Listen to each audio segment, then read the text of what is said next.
everybody, my name is Jody Gray and I am a member of the Clavette School Parents Council, and we thought at the beginning of the year that it would be a good idea to read some of our favorite books to students or to have a book that the teacher picked. And I also have two kids who attend Clavette School. Matthew's in grade 8 and Kaylee is in grade 5 and in your class. The book that your teacher picked is called Pit Pony and it is by Joyce Barkhouse. The wild horse screamed as its feet left the deck of the schooner. Then its body hung limp and helpless in the sling under its belly as it was winched ashore. A crowd had gathered on the wharf to witness the spectacle of wild horses captured on far-off Sable Island and brought to Nova Scotia to work in the coal mines of Cape Breton. Among the watchers, a small boy stood with hands clenched into fists, his face twisted with pity. Tears trickled down his pale cheeks. His name was William McLean, but he was known around the coal mining town of Grebe as Wee Willie. Sometimes he was called Wee Willie the Whistler. Many of the Cape Breton miners had nicknames like Danny the Dancer, Stumpy Sam, and Freddie the Fiddler. This was because so many of the Scottish families had names exactly the same. There were 3 William McLeans in Green Bay School, but Wee Willie was the one best known around town. When he wasn't at school, he could usually be found hanging around one of the livery stables, wanting to help with the horses. In those days, back at the beginning of the 20th century, horses were a part of everyday life. A coal mine could not operate without them. In Willie's town, many different breeds were for hire. Fast, pretty Morgans for driving or riding horseback, and big, strong Clydesdales for pulling heavy loads. Pairs of matched white horses were hired for weddings, and blacks for funerals. Wee Willie loved them all. In fact, when he was with horses, he forgot about everything else. Too often he came home for supper too late to help with the chores. On these occasions, his little sisters, Maggie and Sarah, had to go to town for the well water. It was too hard of work for them. They staggered home with a heavy tin pail between them, sloshing water against their long skirts. His older sister, Nellie, who had all the other household tasks to do, had to feed the hens, bring in the eggs, and carry in scuttles of coal for the kitchen stove. Tonight, Willie was late again.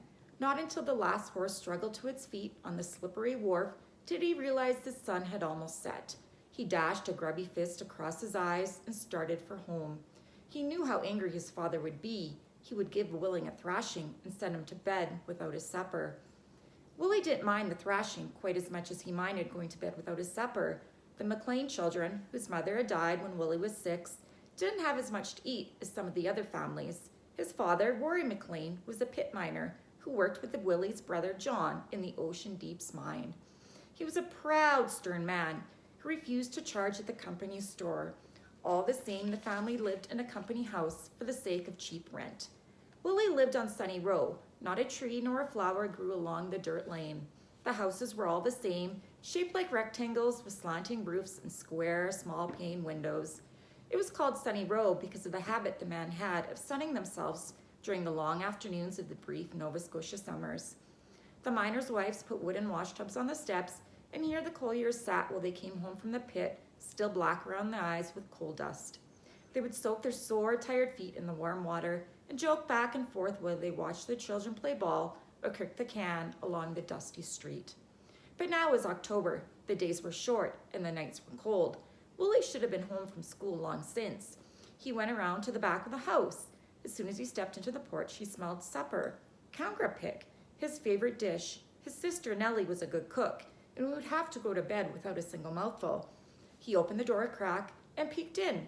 There they were, the whole family, 6 of them, seated around the table in the warm kitchen. His frowning, dark-mustached father sat at one end. The lamplight shone on the bright red heads of Nellie and his big brother John.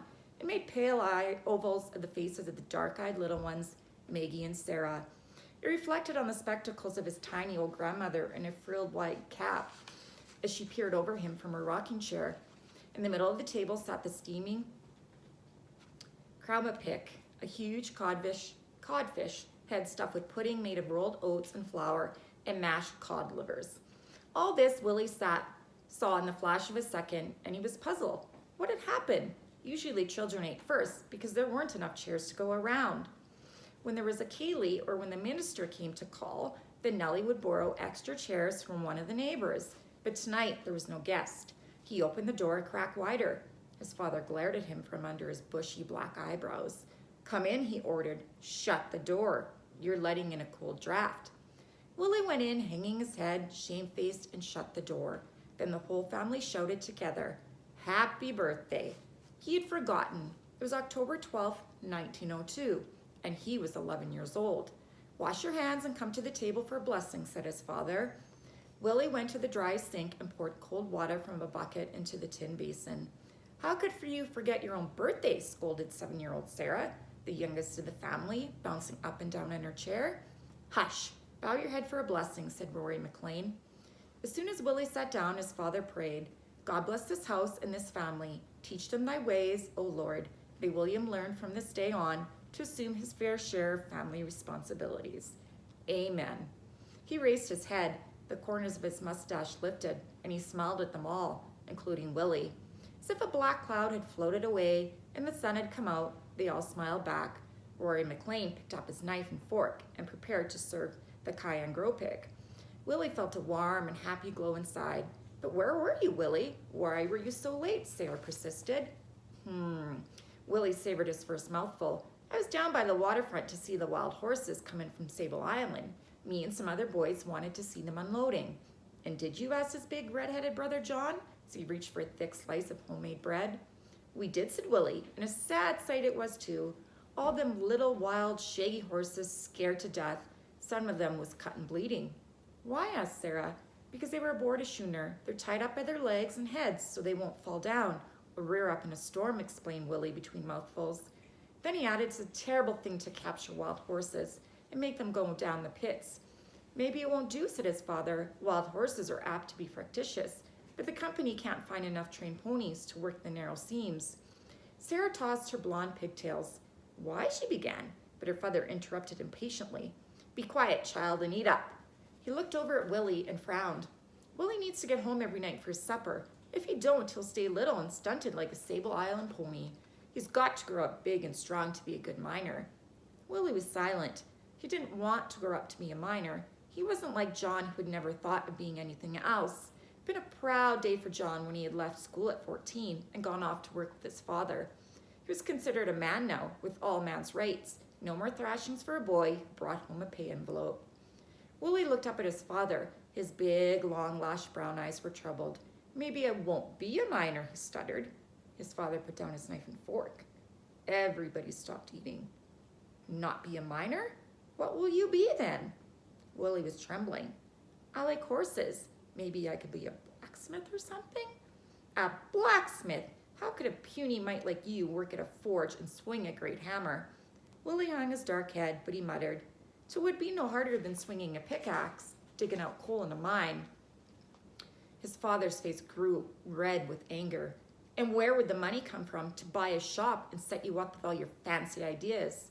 We're a family of colliers, me and my father before me. I never thought to breed a lazy, good-for-nothing brat who won't even do his share of chores. From now on, you get yourself straight home from school. If you're late for supper just once more, that's the end of school for you. You'll be down in the pits before you know what's happening to you." The children were silent, afraid of their father's hot temper. Little Maggie, the quiet, gentle one, began to cry. The birthday supper was ruined. As soon as the dishes were cleared from the table, Willie did his lessons, lighted his stub of candle, and crept away upstairs to bed. Upstairs were 2 bedrooms and a wide square hall. Willie and John slept together in a white-painted iron bedstead in the hall. Now Willie crawled under the patchwork quilts. He blew out his candle, but for a long time he couldn't get to sleep. He was fear of rage and fear. He muttered to himself under his breath, "I'll never go down to the mines. Never, never, never. I'm not going to live all my life in the black pits and get killed by an explosion like my grandpa. I'll run away. Maybe I could get aboard a ship. Maybe I'll live on Sable Island with the wild horses. Nobody could find me there." He knew a lot about Sable Island, one of the loneliest places in the world. It was fully described in the 2nd chapter of his history book. He thought about it now and imagined he was there, riding free on the back of a wild horse, over the sand dunes and through the long grasses, where the waves thundered and crashing white foam on the beaches. But when he fell asleep, he dreamed of being lost, all alone in the pitch-dark tunnel of a coal mine. So I have a few questions for the class. I was wondering how many of you would like to eat the camber pig. I know for myself and for everybody in my family that it would not even be anything we would consider. Another question to think of is, why was he crying as he saw the horses being unloaded? Why is he so attached to horses?